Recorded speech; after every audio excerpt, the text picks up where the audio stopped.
they say there was a hurricane that knocked over a chicken coop or a chicken farm and let all the chickens go, right? Now, that hurricane that they talk about was 92, Hurricane Iniki. Before that, though, there was a bunch of other hurricanes.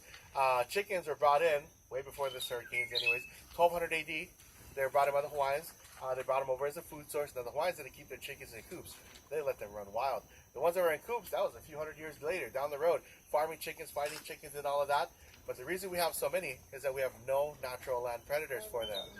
So the hurricane knocked over coops. They say that it actually did more damage than it did, set free. So whatever did survive that storm was able to reproduce again without having to worry about predators. Like a good example of reproducing is our state bird, the nene. I don't know if you guys saw the nene geese back here. They're on the right-hand side of the road. 1970, they were down to almost 20 of them left. They were almost gone, extinct. But the state decided to protect them. So now that they're protected, from 1970 to now, we've gotten over 3,000 of them. So that's a good indicator of not having predators and how well bird life or wildlife can do out here as long as they're not hunted. So chickens, guys, no predator. That's why we have so many. Again, we haven't had a big storm since 92. So they're going to continue to multiply and multiply and multiply. Then there's another reason that kind of adds on to that. The hurricane kind of contributed to this one here, though, and that's all chickens are protected by the state of Hawaii. Because of the hurricane, chickens are let go, kind of crossbred with the original one. The state protects the original chicken because it's the only monogamous breed in the world. But now that they don't know what's what, all chickens are protected. State or county land guys get caught killing them, depending on how inhumane you were. The maximum penalty is $10,000 and 31 days in jail. Wow. Yeah. So. What about pigs? Pigs? Are they allowed? Oh, pigs are open season. They're a nuisance. They're devastating to our ecosystem, and they're also contribute to premature. So the state there's basically open season on pigs. So, pigs and certain parts of the island, goats and deer as well because of the vegetation that they eat. But yeah, so a little bit about the chickens there. But as far as Hollywood goes, a lot of the movies were filmed right here. So actually, at every stop that we make, I'll point out some of the movies in the area. So for us, this mountain range here was one animated for Lilo and Stitch. How many of you guys seen Lilo and Stitch? All right, awesome. So they actually exaggerate the lines a little bit throughout the movie, but you'll see the mountain quite a bit in the film. In fact, Lilo and Stitch was based out of a town called Hanapepe. Anybody know where Hanapepe is at? It's the west part of the island. In fact, what's today? Friday. If you guys go to Hanapepe tonight, where they have an art walk, and that back street is where Lilo and the little girl lives. When she wanders through the street, there's an old lady watering her fruits and whatnot. That was the area that they used for the movie. Now, the lowest point of the ridgeline, guys, will be up top at the end of our tour, overlooking the ocean there. Nice. But that's where George Clooney is standing with his two kids in a movie called Descendants. He inherited some land, debating what to do with it.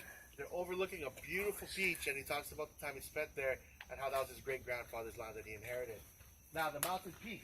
They put a gorilla head on top. They call it 8 Mountain in George of the Jungle with Brandon Fraser. You'll see it a few times again throughout that movie. But then Mighty Joe Young, the Walt Disney remake, Bill Paxton, Charlize Theron. The end of that movie, they release a gorilla. He goes running through the fields as the credits are rolling. And the pasture just over the tree line here is that field. So you'll see the mountain, that field. Oh, there's our state bird. Were they there the whole time? Yeah? I'm pointing over there and they're over here.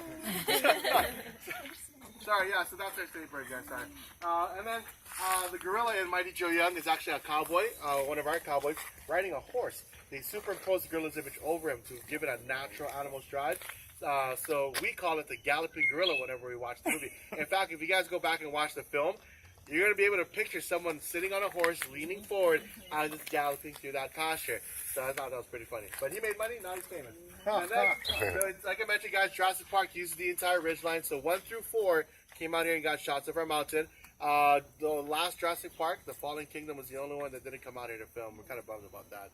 But that's all right. Right out here in the Big Open Fields, Jurassic Park number 1. Dr. Grant, 2 kids, little boy and a girl. You guys might remember this one if you've seen the film. They're standing in a field. In the distance, there's gallimimus, a herd of gallimimus running. Dr. Grant tells the kids, look, they're turning like a flock of birds. Little boy backs up. He's like, well, they're flocking this way. So they end up turning around, taking off through the fields. Gallimimus surround them. Then they jump over a big log. Gallimimus jump over. Then T-Rex was flying out of the tree line here. And then he crushes one of the little gallimimus. Remember that part of the movie? Yeah. All right. Now, that scene as a whole, it's actually on 2 islands. Here and on Oahu. Running through the fields, you're here in Kauai, making the leap over the log, though. 90-plus mile jump to Oahu. They crawl under the log, look back over. They're back in our field again. So here in Kauai. And then also, the Peacocks, where the Peacocks were back there. Snatched. Amy Schumer, Goldie Hawn, mother-daughter comedy. Amy Schumer's wandering all alone. She got away from the bad guys. She's walking on a gravel road. The sun had already gone down, but that's where they shot that portion of the movie. And they also did a bunch of filming down in our valley area too. But I didn't see the movie. That's surprisingly the only part I ever watched. When I turned it on was that right there. She's walking. I was like, hey, I drive past that every day. So, anyways, and then last but not least, this one's not on the property, but because I've seen it, I love it. I pointed out. So you guys see this big hillside right at the base of the clouds. So little mound, dark cloud right over it, dimple in the middle of the mound there. That's gonna be Kilohana crater. That was the last volcano that erupted out here. But to Hollywood, that was Vietnam. The movie was Tropic Thunder. Jack Black, Robert Downey Jr., and Ben Stiller. Anybody see Tropic Thunder? Yeah, I love that movie. Because it's like one of the dumbest, funniest movies I've ever seen. But so I pointed out one because again we can see it. It's right there. And they filmed almost the entire thing on that hillside. But also number two, my buddy Troy. Take a look at him, guys. You look familiar? He's one of the heroin workers in the movie. He was on set for 3 weeks as an extra, pushing poppy seeds throughout the film. He's also in the crowd when Ben Stiller's reenacting Simple Jack. But he was on set for about 3 weeks with that one. So if you guys want to know what it's like to be an extra, that's the guy to talk to if you haven't been an extra. I haven't been an extra.